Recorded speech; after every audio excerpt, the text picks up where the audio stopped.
এসেছি, শান্তি তো পাচ্ছি না। সুখ শান্তির নামে যা কিছু আছে সবই অশান্তি আর দুঃখ, আফটার ইফেক্ট। আমরা কি করে বাস্তব সুখ শান্তি পেতে পারি, এই সম্বন্ধেই প্রশ্ন হয়েছে। আর দুঃখ কষ্ট জ্বালা যন্ত্রণা বলে যা কিছু এই সংসারে আছে আমাদের, এটা থাকবেই। শুনলে তো তোমাদের মন খারাপ হয়ে যাবে। দুঃখ কষ্ট জ্বালা যন্ত্রণা সংসারে থাকবেই বলে, হ্যাঁ ওই দিয়েই তো তৈরি হয়েছে সংসারটা, ওই দিয়ে তৈরি হয়েছে বলে, হ্যাঁ জড় মায়া জড় সংসার দুঃখ কষ্ট জ্বালা যন্ত্রণা দিয়েই গড়া হয়েছে, তৈরি হয়েছে। কে করলেন? ভগবদ ইচ্ছা। ভগবদ ইচ্ছানুসারেই দৈবী মায়া এটা তৈরি করেছেন, রচনা করেছেন। দৈবী মায়া কে? সে লোকটা কে? যার নাম মহামায়া। যার নাম মহামায়া দুর্গা, যার নাম আরো নাম আছে তো অনেক।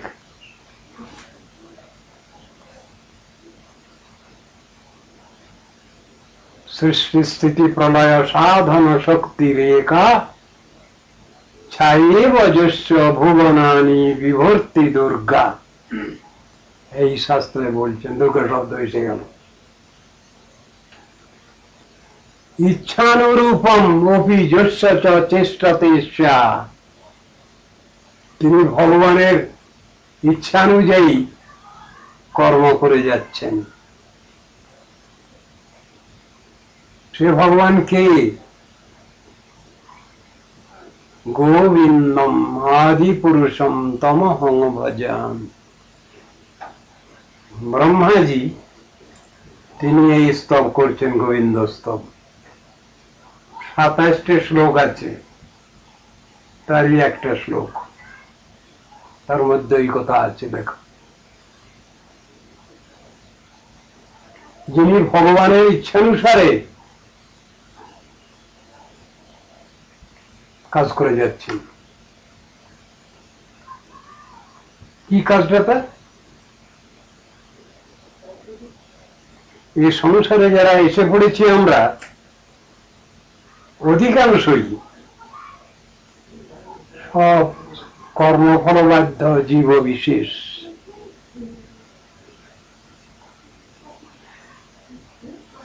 সংসারটা হলো শিক্ষাক্ষেত্র, শিক্ষাক্ষেত্র সংসার। এখানে আমাদের শিখবার জন্যই এখানে আমরা বসবাস করি, থাকি। কি শিক্ষা? যে শিক্ষা সংসার আমাকে দেয়নি। ঘুরি ফিরি সংসারে আমৃত্যু পর্যন্ত, কিন্তু যে শিক্ষা পাওয়ার দরকার সে শিক্ষা ঠিক পাই না। শুধু লৌকিক ব্যবহারিক জগতের যে ব্যাপারগুলো, ওইটাই দেখছি, শুনছি, জানছি, বুঝছি।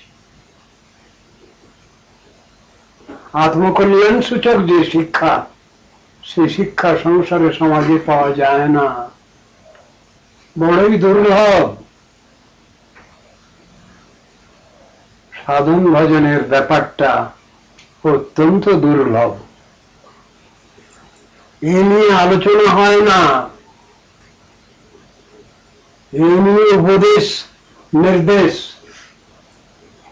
বাচ্চা থেকে আরম্ভ করে সকলেরই জানবার বুঝবার বিষয় আছে, কিন্তু এই আলোচনা আজ সমাজ থেকে প্রায় উঠে গেছে, সমাজ জীবন থেকে।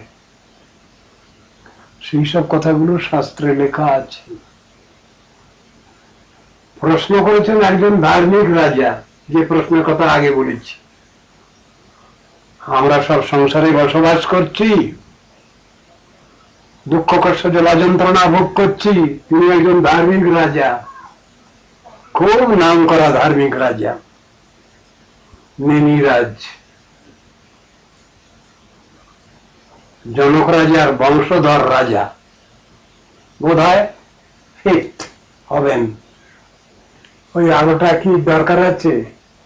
তোমাদের অন্ধকার হচ্ছে, একটু খুলে দাও না। ওটাও তো দেখতে হবে, আর গৃহস্থের পয়সা বাঁচানো যায় কিনা।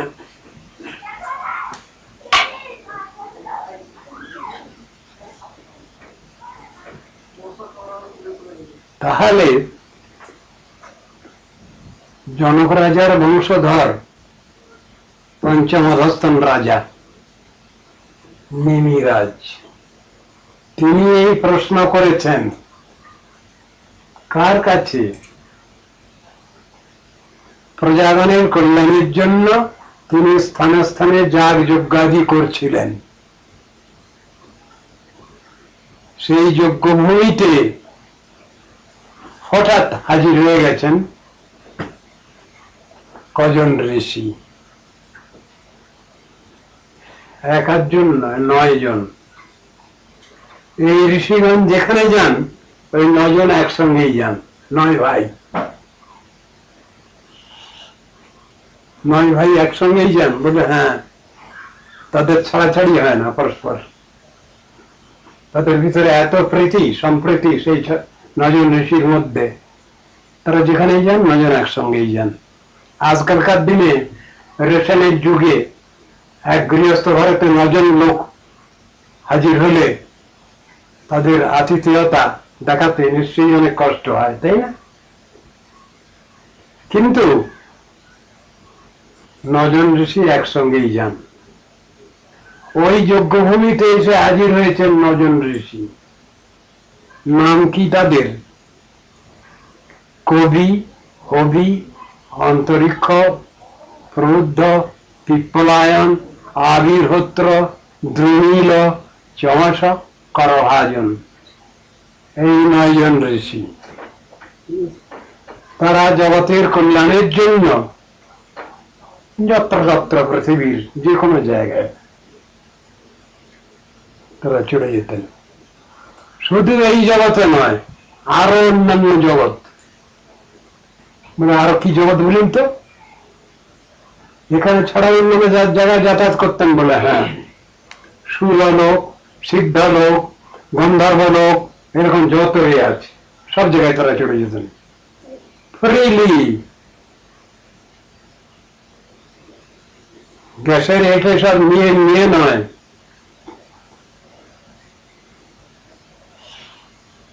অব্যাহত গতি ছিল তাদের, কেউ তাদের নিষেধ করত না, সকলেই চাইতো আসুন আসুন। অব্যাহত গতি তাদের, সব লোক, ইন্দ্রলোক, চন্দ্রলোক, বরুণ লোক, বায়ু লোক, যখন যেখানে দরকার সেখানে চলে যেতেন তারা। নেমিরাজ যজ্ঞ করছিলেন প্রজাগণের কল্যাণের জন্য। সেই যজ্ঞভূমিতে এসে হাজির হয়েছে 9 জন। নেমিরাজের যজ্ঞের সব আয়োজন করেছেন সব। বললেন আজকে এত সুযোগ, এত সুবিধা, আমাদের সুবর্ণ সুযোগ হয়েছে, আজকে যজ্ঞের কাজ সব বন্ধ থাক, আজকে যজ্ঞ হবে না। ওই ঋষিগণকে আসুন আসুন, বসুন বসুন, তাদের পাটা ধুইয়ে দিয়ে, ধূপ দ্বীপ দিয়ে তাদের আরতি করে তাদের বসিয়ে দিয়ে অনেকগুলো প্রশ্ন ছিল। এর সমাধান হয়নি আমার। নেমিরাজ বলছেন, আপনারা এসেছেন আমার ঘরে, দয়া করে আমার এই প্রশ্নগুলোর মীমাংসা করে দেন।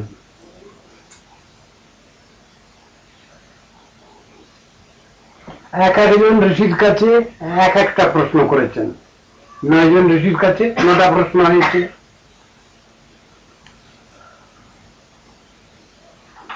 নজন ঋষির কাছে 9টা প্রশ্ন করেছেন, তারা একজন একজন সেই প্রশ্নের উত্তর দিয়েছেন। শ্রীমদ্ ভাগবতের এই অংশের নাম হল মিনি নবযোগেন্দ্র সংবাদ,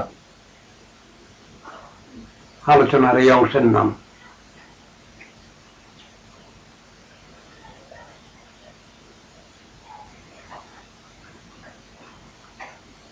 এসবগুলো শুনে নিলেন। মহারাজ একা শুনেছেন, তার মন্ত্রী পারিষদ সব এই কথা শুনবার সুযোগ পেয়েছেন। প্রথম প্রশ্ন ছিল, আমরা তো সংসারে বিচরণ করি, কিন্তু সব সময় একটা ভয় আমাদের তাড়া করে বেড়ায়। মহারাজ প্রশ্ন করেছেন, প্রথম প্রশ্ন, একটা ভয় আমাদের সব সময় তাড়িয়ে নিয়ে বেড়ায়, যে ভয় সব থেকে বড় ভয় সংসারে।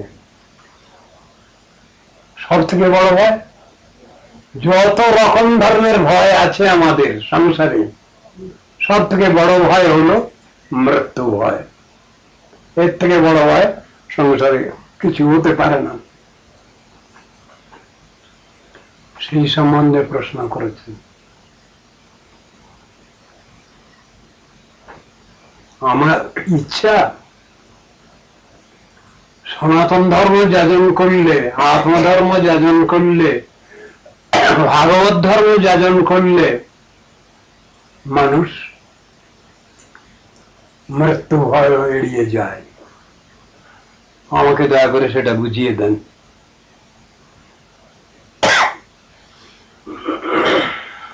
এখন কথাটা হচ্ছে, মৃত্যুকে এড়ানো যায়? যায়।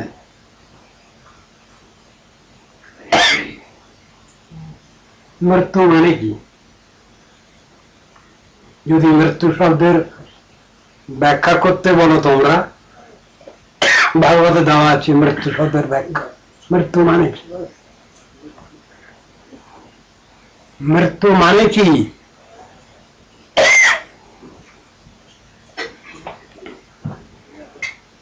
প্রত্যেক শরীরে জীবাত্মা বসে আছেন। দোয়া কোথা থেকে আসছে? দোয়া না কি একটা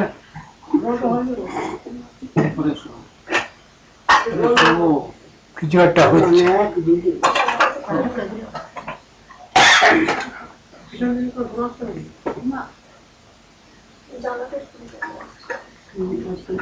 মৃত্যু মানে হচ্ছে, এই আমরা যত লোক এখানে বসে আছি, প্রত্যেকের শরীরে আত্মা আছেন, জীবাত্মা। সেই জীবাত্মা যখন দেহাধার থেকে বেরিয়ে যান, তাকে বলে মৃত্যু। আবার জীবাত্মা যখন শরীরে প্রবেশ করেন, তুমি এই ঔষধ মনে করলে, আচ্ছা,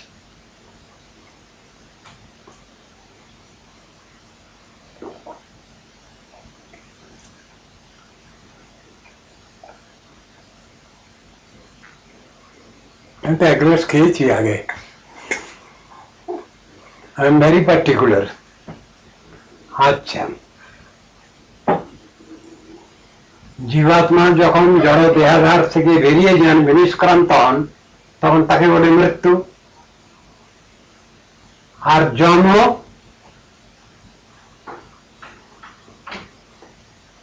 যখন শরীরে জীবাত্মা প্রবেশ করেন,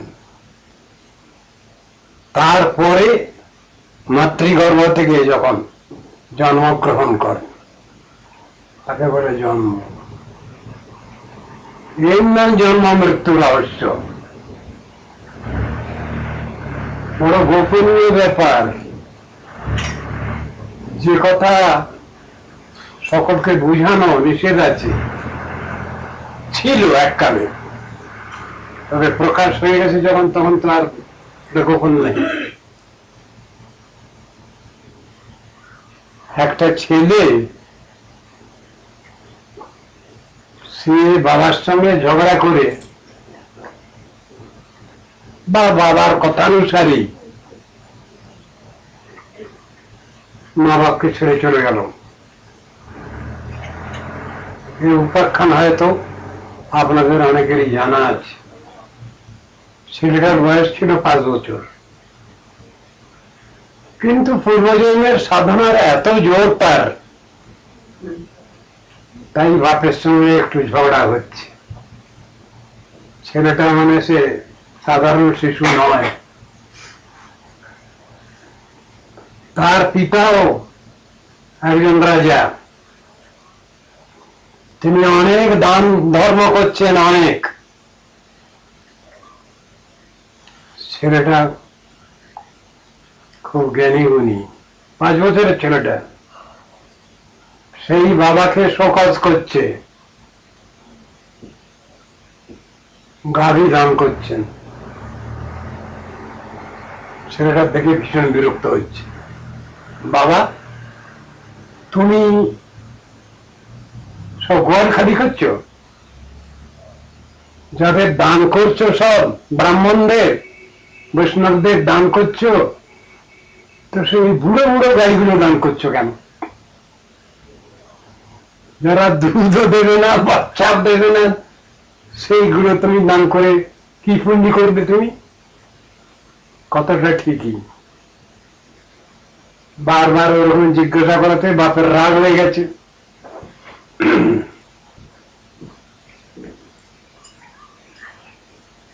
তখন জিজ্ঞাসা করেছে, সকলকে দান করে তো তুমি গোয়াল খালি করলে, আমাকে কাকে দান করবে?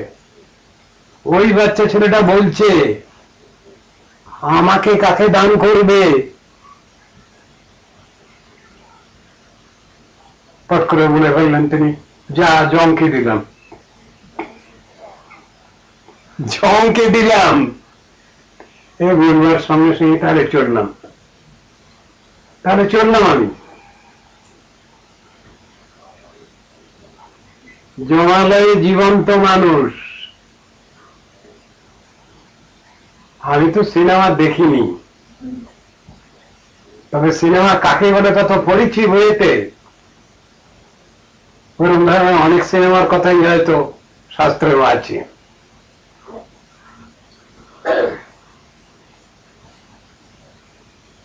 জমকে দিয়েছে আর কি, মা বাপকে তেন নাম করে চলল। জমালয়ে জীবন্ত মানুষ সিনেমায় বেরিয়েছিল। বইখানে যিনি অবধূত লিখেছেন, অবধূতের সঙ্গে আমার খুব জানাশোনা। আমাদের মিশনের প্রেস ছিল, উনি বই দোকানা কারেকশন করে দিতে বললেন, ছেপে দিতে বললেন আমাকে।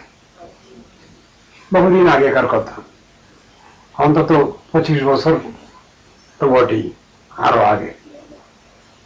আমি বললাম আচ্ছা দেব। বই দোকান একখানে নয়, জমালয়ে জীবন্ত মানুষ আর একটা উদ্ধারণপুরের ঘাট, সেটা একটা ইতিহাস মেদিনীপুরের।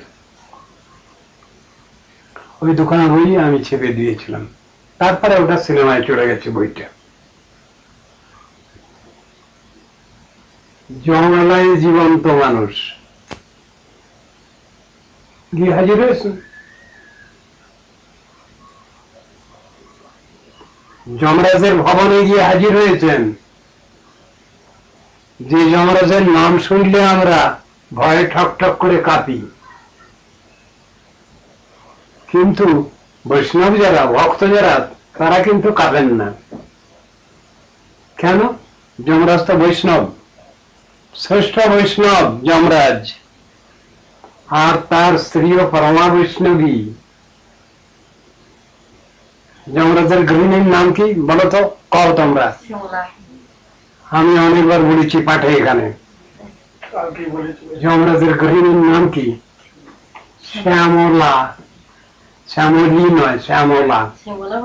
হ্যাঁ, ওই যে কার্তিক মাসে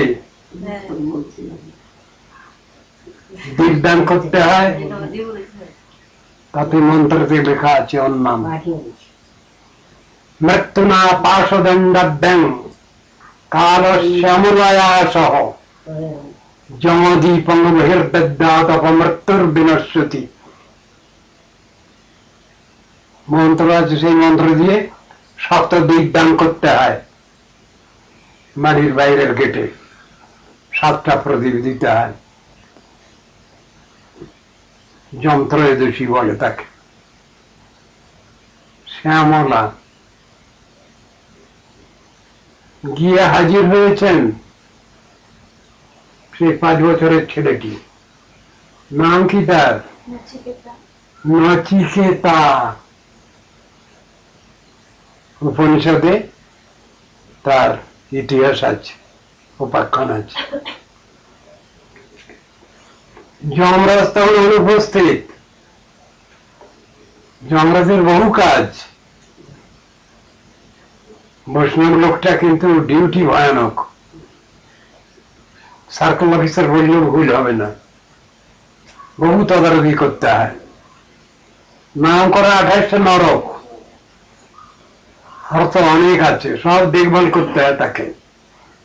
আবার এদিকে বিচারক, কে কিরকম ধরনের অন্যায় করলো, কার কিরকম পানিশমেন্ট, সে সব জাজমেন্ট তাকে দিতে হবে কোর্টে, তার কোর্টে।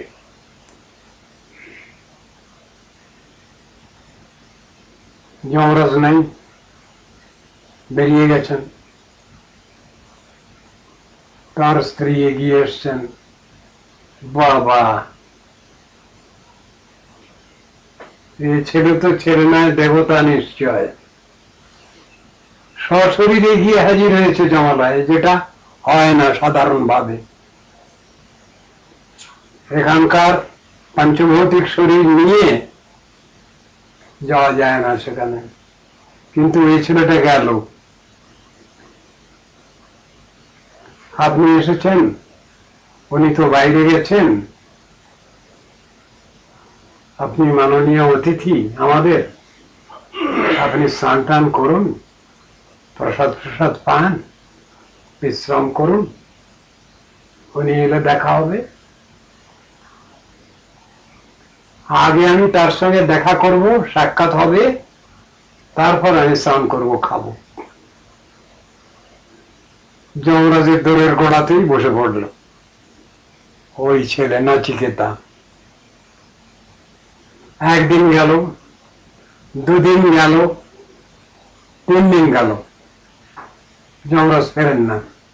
অনেক কাজ, ফিরতে পারছেন না। 4র্থ দিন সকালবেলায় এসেছেন,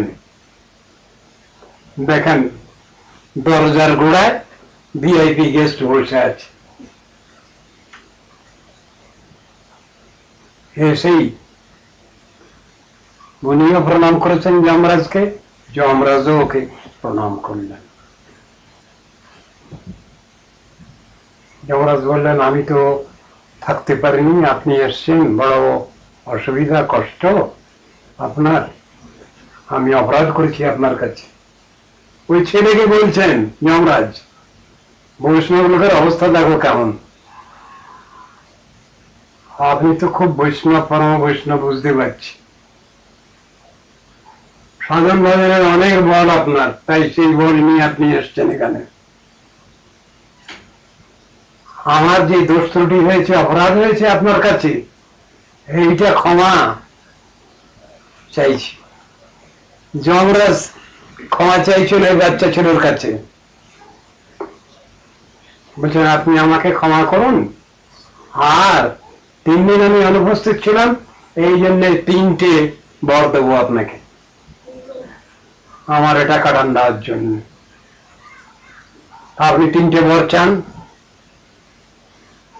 তখন নচিকেতা বলছেন, বাবা আমার পরে রাগ করে আমাকে আপনার কাছে সমর্পণ করেছেন, আপনি পরম বৈষ্ণব, আপনার কাছে থেকে আমি মানুষ হব, এই জন্য আমি এসেছি।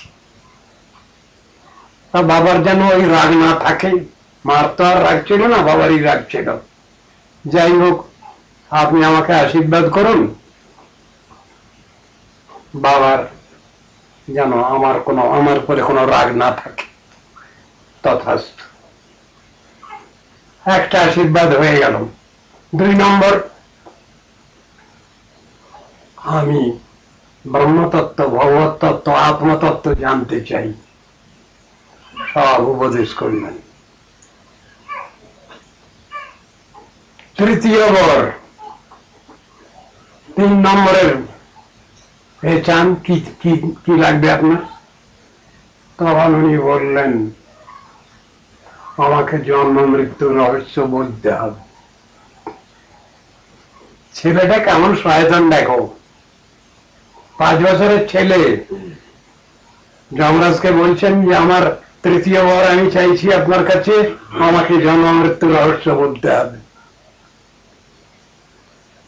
আর ওইটা হলো আইবি ডিপার্টমেন্টের ব্যাপার, গোপন ব্যাপার, ওটা কাকো বলা হবে না।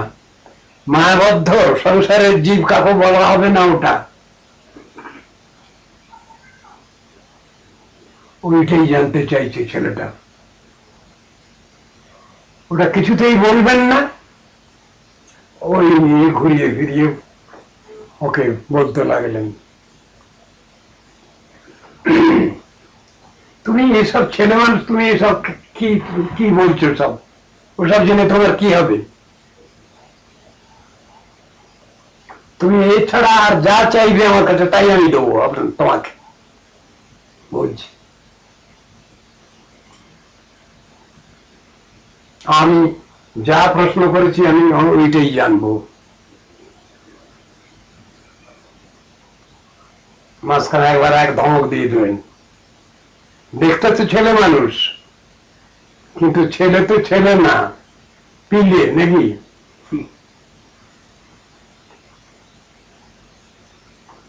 বলছেন তুমি তর্ক করছো আমার সঙ্গে? আমাদের এখানকার গার্জিয়ানরা অনেক সময় ছেলে পেলেদের দাবি দিয়ে অনেক সময় চুপ করিয়ে দেন। যমরাজও বলছেন, নেচা তর্কে নমতিরা আপনেয়া। হে নচিকেতা, তর্কের দ্বারা তত্ত্ববস্তু লাভ করা যায় না, ভগবত বস্তু লাভ করা যায় না তর্কের দ্বারা। তখন নচিকেতা হাত জোড় করেই ছিল, আপনি কি মনে করেন আমি তর্ক করছি আপনার সঙ্গে? আপনি তো আমার গার্জিয়ান, আপনি আমার পিতা, আপনি আমার গুরু, আপনি আমার সব। তাই তো বাবা আমাকে রাগ করে আপনার কাছে পাঠিয়েছেন। আমি তো আপনাকে সেই বলেই মেনে নিয়েছি। তো গার্জিয়ানের কাছে আবার বাচ্চা তর্ক করে নাকি? আমি তো তর্ক করছি না, আমি জানি না, তাই আমি আপনার কাছে জানতে চাই, আপনি কেন আমার কাছে গোপন করছেন? আমি যদি আপনার বাচ্চা হই, আপনি যদি আমার পিতা, আমার কাছে গোপন করার কি আছে আপনার? যেমন এই বাড়ির বাচ্চাটাও মাঝে মাঝে ওইরকম কথা বলে। আমি যদি আপনার বাচ্চা আর আপনি যদি আমার পিতা গুরু, আমার কাছে গোপন করার কি আপনার এমন আছে?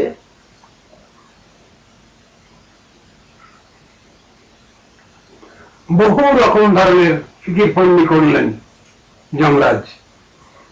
ছেলেটার সঙ্গে পেরে উঠছেন না। তুমি কি চাও? ব্রহ্মত্ব চাও, শিবত্ব চাও, ইন্দ্রত্ব চাও, সাম্রাজ্য লক্ষ্মী চাও?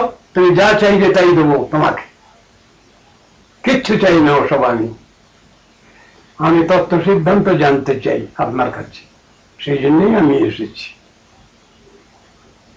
আমি তার্কিক নই,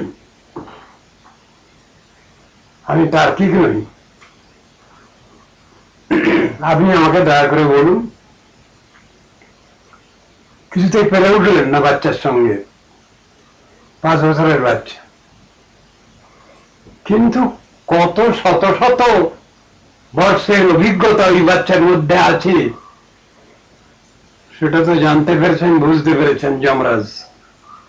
তাহলে 5 বছর ছেলেটা এখান থেকে যায় কি করে?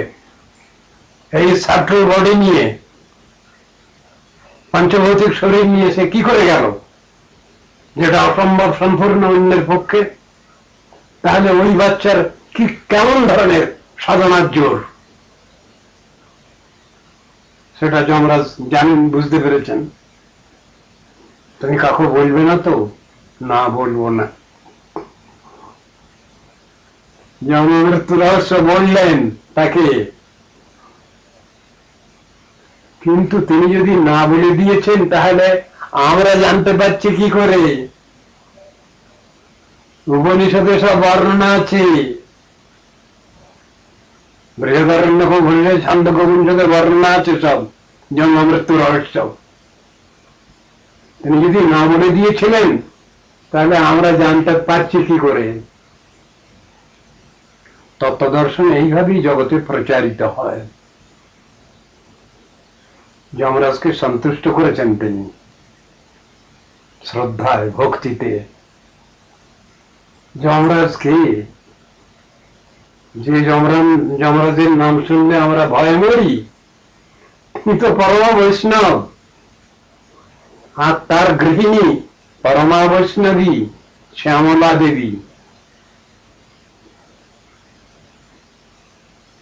সব শুনে নিয়ে, জেনে নিয়ে, সব এ করে তারপরে স্নান করলেন, প্রসাদ পেলেন নচিকেতা। তারপরে যমরাজ বললেন ফিরে যান আপনি। তুই 3টে বর নিয়ে নিল ঘুরিয়ে ফিরিয়ে, আত্মতত্ত্ব, ভগবত তত্ত্ব সব জেনে নিলেন। প্রথমে বলল যে আমার বাবা যেন আমার উপরে রাগ না করেন, আর শেষ করে বলল জন্মমৃত্যু রহস্য কি আমায় বলতে হবে। এটা তো আমরা জানি না, বুঝি না কি করে কি হচ্ছে। অনন্ত বিশ্ব পরিচালিত হচ্ছে। আমরা কলিযুগে এসেছি, কলিযুগ। এখন আমাদের পরমায়ু কত?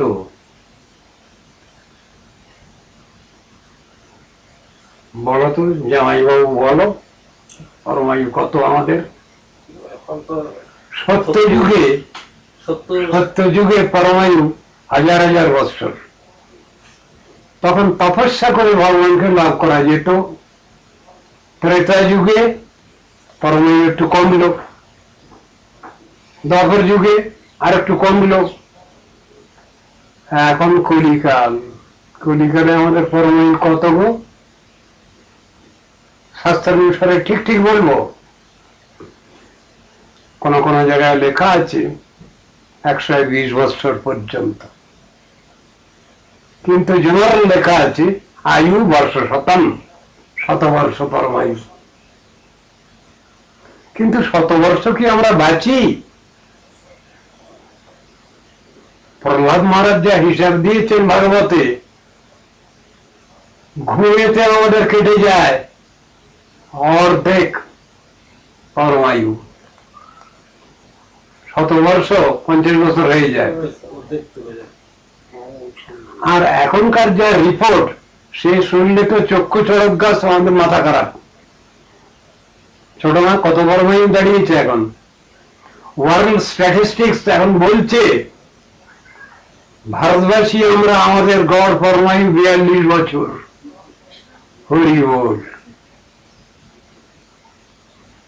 42-এ দাঁড়িয়েছে। ছটখট বাদ গিয়ে দাঁড়িয়েছে। মানে কি? ওয়ার্ল্ড হেলথ অর্গানাইজেশন এরা জানাচ্ছেন ভারতবাসীর গড় পরমায়ু বর্তমানে 42 বছর। এই 42 বছরে কখন বা লেখাপড়া শিখি, কখন বা চাকরি বাকরি ব্যবসা বাণিজ্য করি, আর কখনই বা ঠাকুর তোমায় ডাকবো, কখনই বা সাধন ভজন করি। সময় তো এই স্প্যান অফ লাইফ তো এই মাত্র। এসব কথাগুলো শাস্ত্রে সব বর্ণনা করা হয়েছে। যদি গড় পরমায়ু আমাদের এখন 42 বছরে দাঁড়ালো, তবে কখন কি করবো আমরা? অথচ এই সময়ই কিছু কিছু দেশ আছে, সেসব দেশের লোক বেশি দিন বাঁচছে। তাদের গড় হার কত? 70, 80, 90। যে ভারতবাসীর পরমায়ু সব থেকে বেশি ছিল, সেই ভারতবাসীর পরমায়ু এত কম। জার্মানরা অনেকদিন বাঁচছে, রাশিয়ার লোক বহুদিন বাঁচছে, ইতিহাস বলছে। আমরা কি করব?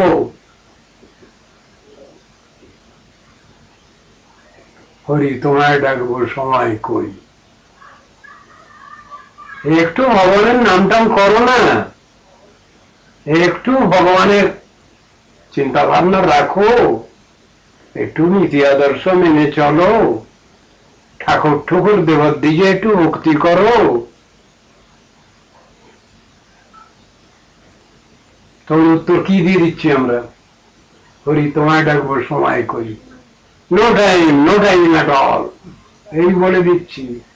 সময় নাই, সময় নাই। তোমার সময় নিয়ে নিল কে? কে নিয়ে নিচ্ছে সময় আমাদের?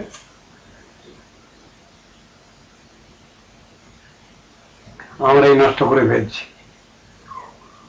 কিভাবে? বহু কথা এসে যায় তো, এক কথায় 5 কথা এসে যায়। সূর্যোদয়ের আগে উঠতে বলছেন শাস্ত্রে। কয়জন উঠছিল? তার পার্সেন্টেজ কত? Early to bed and early to rise makes a man healthy, wealthy and wise. কিরকম আর্লি? আর্লিটা কিরকম? Go to bed at 10 and get up at 4.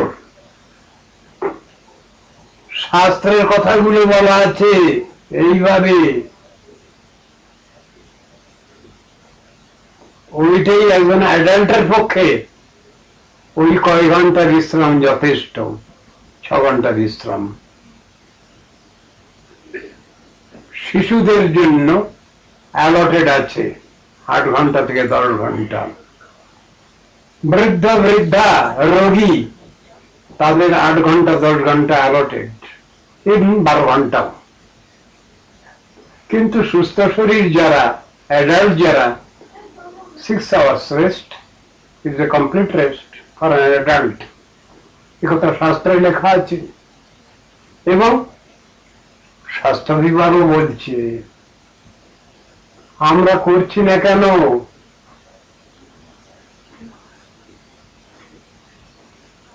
ঘড়ি, মুনি ঋষিগণের সময় ঘড়ি কি ছিল? মুরগি, মর মুরগি। ঠিক এর সময়ে ভোরবেলায় সে সময় মুরগি ডাকে। Cock crows in the morn to tell us to rise, and he who rise late will never be wise. এই কথাগুলো কাদের জন্য আছে? আমাদের জন্য। এখানে কি শিয়াল নাই? শিয়াল শহরে শিয়াল পাওয়া যায় না? ঝোপঝাড়ে জঙ্গলে। ওদের নাম হলো ত্রিজামা। 3 জামে ওরা ডাকে, তার ভিতরে হরলো একটা জাম। সে সময় ডাকে ওরা, হুয়া হুয়া ক্যা হুয়া ক্যা হুয়া ক্যা হুয়া করে না? শিয়ালগুলো ডাকে কিরকম? ওরা ঘড়ি, মোরগ মুরগিগুলো ঘড়ি। আমরা তো কিছুই মানছি না। মানতে হবে, দায়ে পড়লে মানতে হয়। যারা হিসেবি লোক তারা ঠিক ভরে ওঠেন। সূর্যোদয়ের আগে স্ট্যাটিস্টিক্স বলছে যারা সূর্যোদয়ের পরেও বিছানায় শুয়ে থাকেন তাদের বহু রোগ আক্রমণ করে। স্বাস্থ্য বিভাগ বলছে, মুনি ঋষিগণ বলে রেখেছেন। মুনি ঋষিগণ বলে রেখেছেন কোথায়, কোন কেতাব কোরআনে বলে রেখেছেন? সুশ্রুত সংহিতা, চক্রদত্ত সংহিতা, সব ঋষিগণ সব বলে রেখেছেন। সেগুলো কেউ দেখি না, শুনি না, বললেও মানি না। অনেকগুলো রোগ সৃষ্টি হচ্ছে সূর্যোদয়ের পরেও শুয়ে থাকলে, আর সেই রোগগুলো থেকে বাঁচা যায় সূর্যোদয়ের আগেই যদি বিছানা ছেড়ে দেয় কেউ। কথাগুলো তো বুঝানো আছে শাস্ত্রের। আচ্ছা, তাহলে সব জিনিসগুলো হিসেবের ব্যাপার। তো আমরা কতটুকু মানছি সংসারে, সমাজে মানতে পারছি না, কিন্তু মানা দরকার আছে। নিজেদের শরীরটা ঠিক রাখবার জন্য ভরে উঠতে হয়, মনটা যাতে ফ্রি থাকে সেই জন্য ব্যবস্থা নিতে হয়। শরীর মন দুটো ভালো থাকলে তখন একটু ভগবত চিন্তা ধ্যান ধারণা করবার সুযোগ হয়, সুবিধা হয়। অস্বীকার করবার উপায় নাই। ঋষিগণ তাদের সন্তানগণকে ভালোবাসবার জন্য, হরে কৃষ্ণ, সব রকম ব্যবস্থা করে রেখেছেন, দিয়ে রেখেছেন। আমরা যদি সেটা ফলো করি নিশ্চয়ই তার সুবিধা পাব, নিশ্চয়ই সুবিধা আমাদের হয়। কিন্তু হচ্ছে না তো, করছি না তো, আমরা তো করছি না। ভোরবেলায় উঠলে তখন যদি 1 ঘন্টার কাজ পরবর্তীকালে 2 ঘন্টা 4 ঘন্টার সমান, কুল ব্রেন, সে সময় বহু কাজ করা যায়, যেটা পরবর্তী সময় বহু সময় লাগে। এই স্টিচিং টাইম সেভস মাইন কথাটা আপনারা অনেকেই জানেন।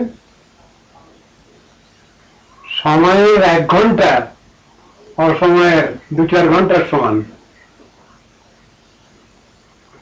কই এসব কথা তো আমরা নিচ্ছি না। Make hay while the sun shines, যতক্ষণ পর্যন্ত সূর্যদেব আছেন ততক্ষণ পর্যন্ত সংসারের সব কাজ করে নাও, গুছিয়ে নাও।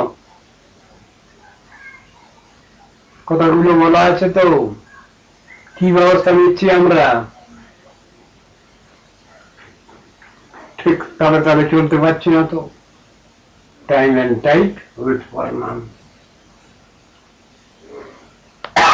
সময় কারোর জন্য অপেক্ষা করে না, নদীর স্রোত কারোর জন্য অপেক্ষা করে না।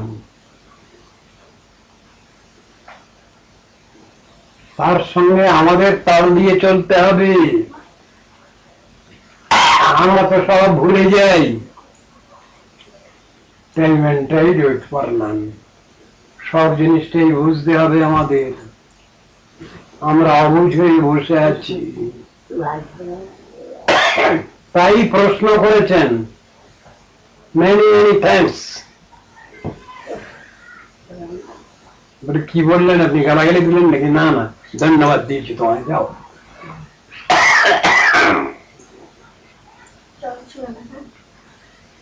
তাই প্রশ্ন করেছেন ঋষি। 9 জন ঋষির কাছে ধার্মিক রাজা মিনিরাজ 9টা প্রশ্ন করেছেন। প্রত্যেকটা প্রশ্নের যুক্তিসঙ্গত উত্তর দিয়েছেন।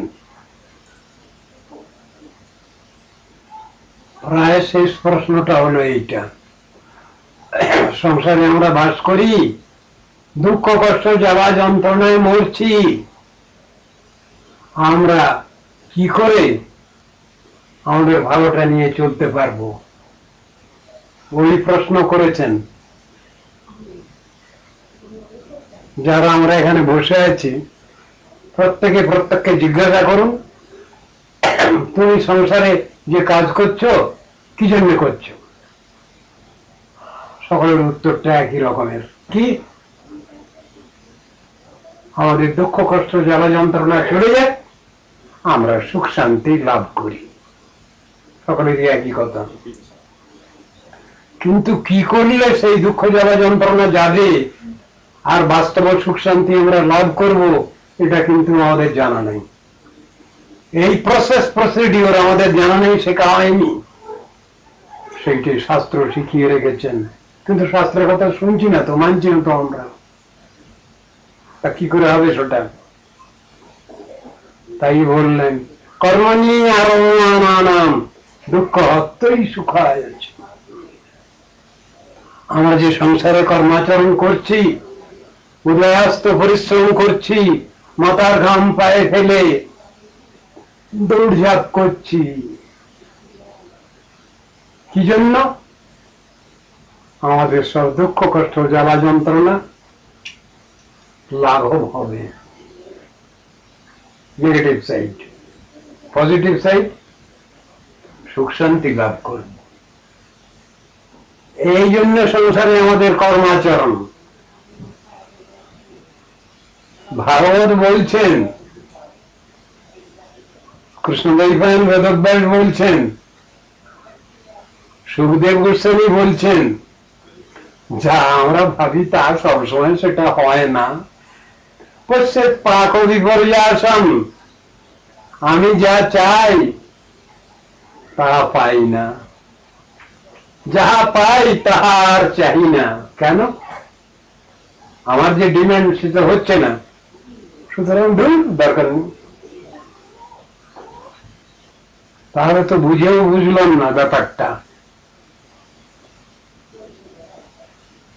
ব্যবসা করতে বসেছি, লাভটা দরকার না, সবাই বুঝি, কিন্তু আমি চাচ্ছি অল্প সময়ে খুব বেশি লাভ করব। That is not the process and procedure of business. অল্প লাভ করে তুমি বেচাকেনা বেশি করো, সেটা ভালো বিজনেস। শাস্ত্রে বলা আছে খুব বেশি লাভ একসঙ্গে চেয়েও না। কথাগুলো বলছেন, আমি সুখ শান্তি চাচ্ছি, কিন্তু হয়ে যাচ্ছে আমার উল্টো। সুখের মানে দিচ্ছে অসুখ, তবুও সুখ আমায় ছলে, আমাকে ছলনা করে। কথাগুলো রয়েছে তো, সবটার মধ্যেই বিচারগুলো রয়েছে।